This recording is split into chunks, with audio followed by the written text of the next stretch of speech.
Perkenalkan, saya Septi, mahasiswi dari Universitas IB Medan. Di kesempatan kali ini, saya akan memaparkan materi mengenai Lean Startup by Eric Les. Bagaimanakah materinya?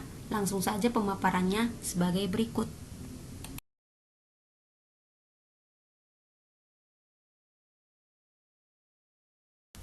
Oke, materi ini diawali dengan pembukaan apa itu Lean Startup.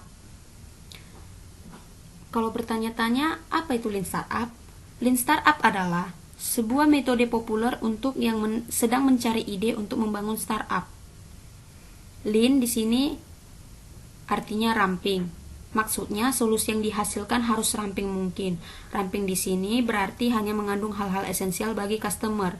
Esensial berarti ditentukan melalui eksperimental atau testing dengan customer langsung secara interaktif. Soal kata startup, adanya kata startup bukan hanya berarti metode ini hanya untuk perusahaan startup saja, melainkan secara umum yaitu upaya inovasi melibatkan banyak ketidakpastian. Metode Lean Startup digunakan untuk mengembangkan solusi inovasi dengan cepat melalui pendekatan Lean dan eksperimentasi. Jadi, kalau didefinisikan secara lengkap, pengertian dari Lean Startup itu sendiri adalah suatu metode untuk mengembangkan produk dan bisnis dalam waktu yang singkat, karena dalam menerapkannya, pemilik bisnis harus fokus pada pengembangan produk sekaligus mendapatkan feedback dari pelanggan. Jadi biasanya, mereka akan merilis contoh produk ke pelanggan dan meminta pendapat mereka mengenai produk tersebut. Tujuan dari diciptakannya metode Lean Startup oleh Eric Ries ini adalah untuk meminimalkan risiko saat mendirikan sebuah startup.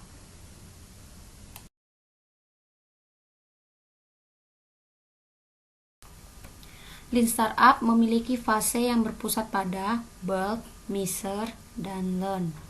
Build yang artinya membangun, berarti membangun prototipe solusi yang cukup mengandung hal-hal yang diasumsikan secara esensial bagi customer. Build merupakan fase pertama dari metode Lean Startup.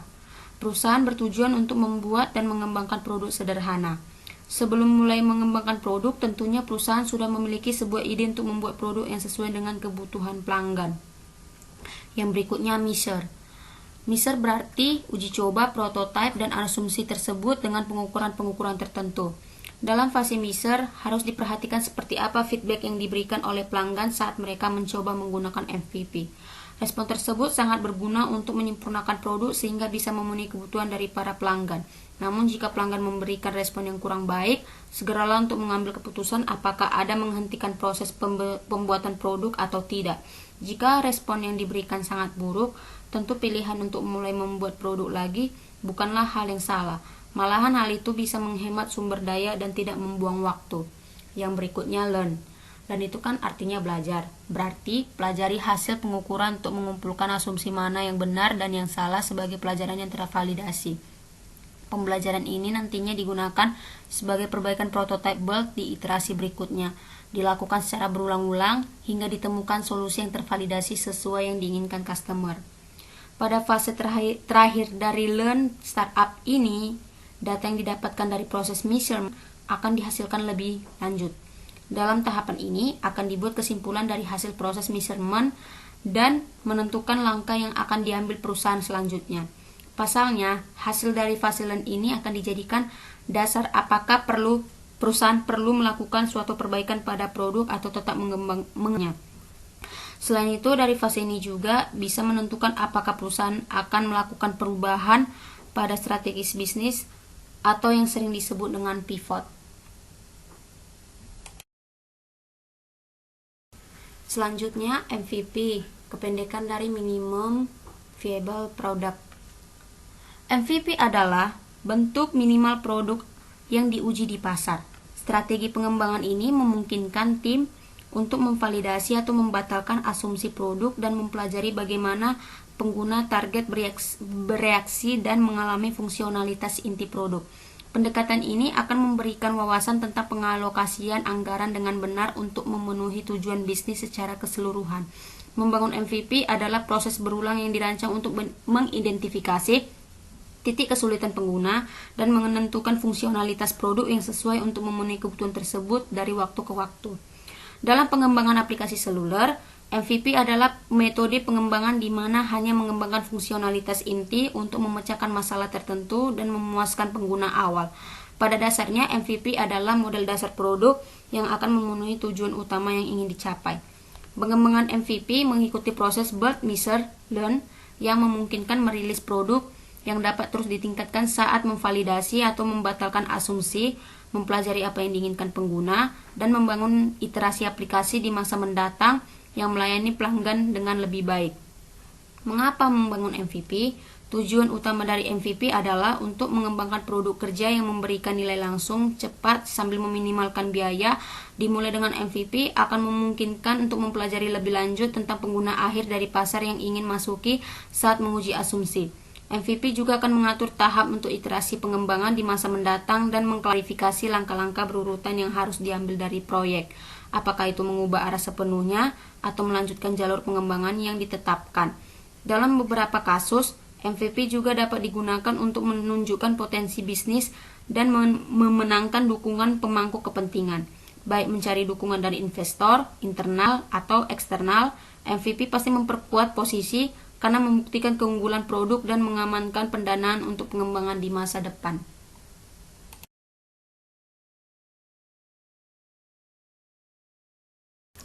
Dilanjutkan dengan langkah-langkah yang terlibat dalam membuat MVP. Pertama, mengidentifikasi apakah ada kebutuhan untuk produk di pasar. Ini bisa menjadi kebutuhan organisasi atau kebutuhan pelanggan yang mengatasi kesenjangan saat ini. Yang kedua, petakan perjalanan pengguna. Penting untuk merancang produk seluler dengan mempertimbangkan pengguna. Yang ketiga, buat peta pain and gain. 4. Tentukan fitur apa yang dibangun. Setelah meluncurkan MVP, kemudian harus mengumpulkan umpan balik dari pengguna. Pengguna memberitahu di mana kekurangan produk dan memastikan validasi pasar. Ini akan membantu menghasilkan ide-ide baru yang dihasilkan pada penelitian perilaku pengguna yang akan membangun versi produk selanjutnya. Penting untuk terus menguji, mempelajari, mengukur, dan kemudian menguji lagi sampai produk selesai. Adapun jenis MVP yaitu video MVP. Jelaskan konsepnya dan minta orang-orang untuk mendaftar. Contohnya Dropbox merupakan sistem yang memproduksi video yang menunjukkan alat berbagai file yang sangat mudah digunakan. Configure MVP, lakukan semuanya sendiri untuk menciptakan pengalaman pribadi yang luar biasa. Harus memiliki model pertumbuhan. Jika tidak, mungkin akan puas dengan bisnis kecil yang menguntungkan ketika poros mungkin menghasilkan pertumbuhan yang lebih signifikan. Wizard of Oz MVP, simulasikan teknologi yang perlu dikembangkan, melakukannya sendiri di bidang layar saat menguji asumsi pribadi. Bagaimana akselerator startup bekerja? Akselerator startup berarti mengetahui bahwa mereka adalah cara hebat sumber daya bagi para pendiri untuk membawa hal-hal ke tingkat berikutnya dengan sangat cepat. Akselerator startup pada dasarnya adalah sistem pendukung di mana ada sumber daya, di mana ada uang untuk membantu perusahaan beralih dari 0 menjadi 100 dengan super cepat. Adapun prosesnya sebagai berikut. 1. Pengisian formulir online secara pribadi, seperti data pribadi tentunya, bisnis, seperti profil bisnis, maupun apa yang telah dilakukan dalam bisnis itu. Jika akselerator menyukainya, maka akan dilakukan wawancara langsung melalui video presentasi kecil di tempat. Yang kedua, mendapat pendanaan dari salah satu program akselerator senilai $10.000 sampai $20.000 untuk presentasi ekuitas dalam bisnis yang dijalankan, sekira 5% sampai 12%. Yang ketiga, saat tercapainya salah satu dari program tersebut, dapat kolaborasi dengan mereka, memanfaatkan keahlian dan pengetahuan khusus meliputi produk, mencapai kesuksesan produk atau pasar, memahami proses atau pemahaman internal, siapa yang perlu dipekerjakan, dan bagaimana bisa tampil. Adapun akan sesering mungkin diadakannya pertemuan-pertemuan untuk menanyakan aktivitas seperti jam kantor dan lain-lain. Yang keempat, jaringan komunikasi. Berarti seperti relasi yang harus diperbanyak, yang berguna dalam hal kegiatan investasi. Yang kelima, demo. Demo ini untuk mencapai tonggak atau tujuan yang dibutuhkan. Tentunya masih yang hal positif, bukan yang negatif. Disusul harus siap dalam memamerkan produk dalam limit 15-25 slide dimanapun kita berada.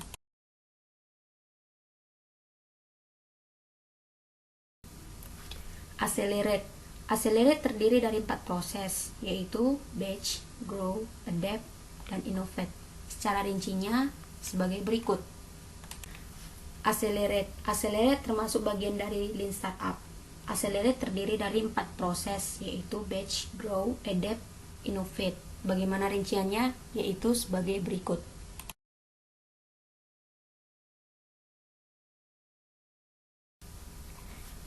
Yang pertama, batch. Small batch. Startup diawali dengan berpikir besar atau think big, tapi dalam memulai startnya adalah small. Memulai step by step seperti anak tangga, karena kalau langsung yang paling besar maka visi akan sulit dicapai. Startup dinyatakan berhasil jika punya customer yang bertransaksi dengan startup yang dibentuk. Pull not push. Strategi yang lebih diutamakan model pull bukan push. Pull itu berarti menciptakan suatu daya tarik sehingga startup tersebut dilirik, diincar, dan diminati oleh customer. Sedangkan push itu namanya memaksa secara agresif. Yang berikutnya, the startup way. People atau manusia harus dipandang sebagai human capital, bukan human research. Manusia adalah aset, harus merasa dihargai supaya mereka dapat mengeluarkan kemampuannya, berkolaborasi, dan membawa benefit. Yang kedua, grow. Word of mouth, promosi dari mulut ke mulut. Strategi yang paling aktif terjadi kalau benefit dirasakan oleh customer. As a side effect of product usage, sebagai efek samping dari penggunaan produk. Yang berikutnya, through funded advertising, yang berarti melalui iklan yang didanai. Yang keempat, repeat purchase or use, yang berarti pembelian atau penggunaan barang yang berulang. Mesin dalam tahapan pertumbuhan atau grow, yaitu pertama, sticky. Membuat customer melekat pada kita, menciptakan dependensi atau ketergantungan pada customer. Jika tingkat akuisisi pelanggan baru melebihi tingkat churn, produk akan tumbuh. Laju pertumbuhan sama dengan laju pertumbuhan alami kurang laju churn. Yang berikutnya, viral, membuat sesuatu yang tren, viral dan eksis di sosmed. Umpan balik loop ditentukan oleh koefisien virus. Berapa banyak pelanggan baru yang akan menggunakan produk sebagai konsekuensi dari setiap pelanggan baru yang mendaftar. Koefisien virus lebih dari 1, berarti bahwa setiap orang yang mendaftar akan membawa rata-rata lebih dari 1 orang bersama-sama mereka. Yang berikutnya, paid atau mesin berbayar. Sebagian pendapatan dihabiskan untuk iklan. Nilai seumur hidup pelanggan dan biaya perakuisisi adalah metrik penting. Yang keempat, perhatikan produk atau market kit. Apakah produk tersebut cocok dengan pasar? Yang berikutnya, when engine run out, kapan engine dihentikan?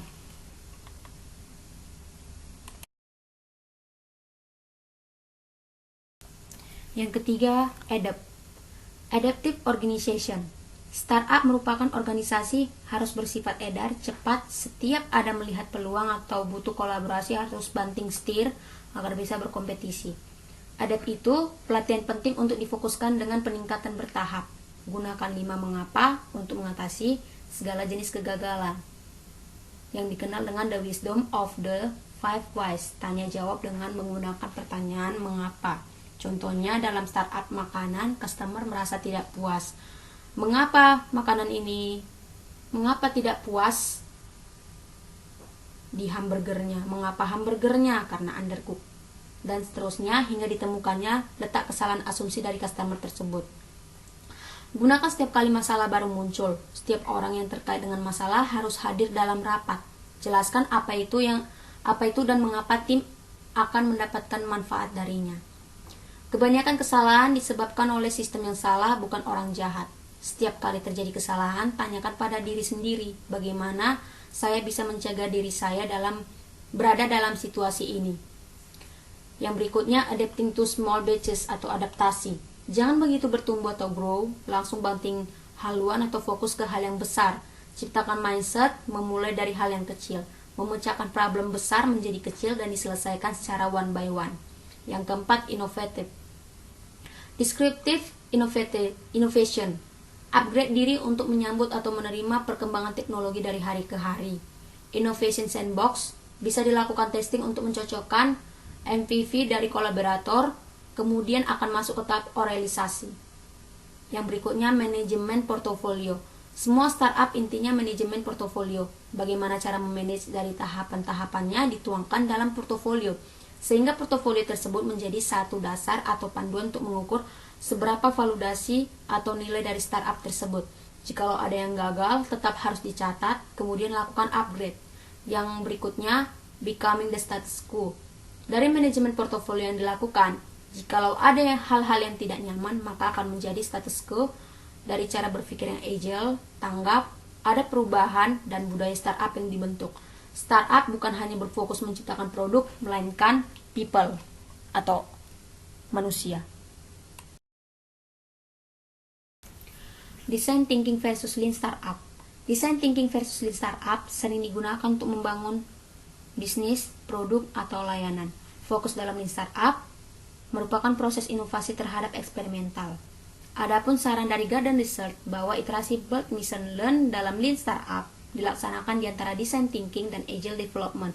Maksudnya, dari iterasi awal design thinking ditemukan salah satu atau lebih solusi yang belum tervalidasi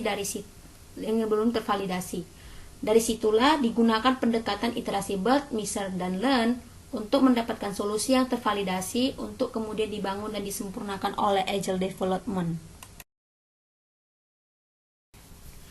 Mensinergikan design thinking, lean startup, dan agile development dalam fase pengembangan inovasi lean startup dan melengkapi design thinking karena adanya kemiripan dari segi prinsip-prinsip yang mendasar. Pertama, design thinking dan lean startup berpusat pada user, maksudnya mementingkan perspektif user dan melakukan user testing ekstensif dalam mengembangkan solusinya. Yang kedua, pentingnya mendapatkan feedback customer sedini-dininya melalui prototyping demi menghindari pemborosan akibat investasi yang terlalu besar terhadap sesuatu yang tidak diinginkan customer. Sebagai saran, buat prototype yang sederhana dulu, baru bisa ditesting secepatnya. Yang ketiga, pentingnya iterasi cepat agar cepat juga mendapatkan pembelajaran.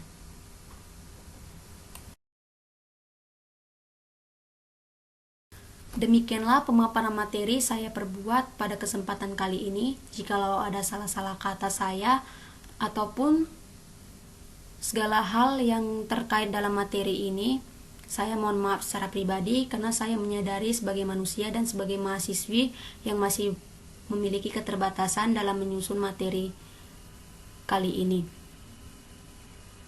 Atas perhatian dari kalian semua, saya ucapkan terima kasih.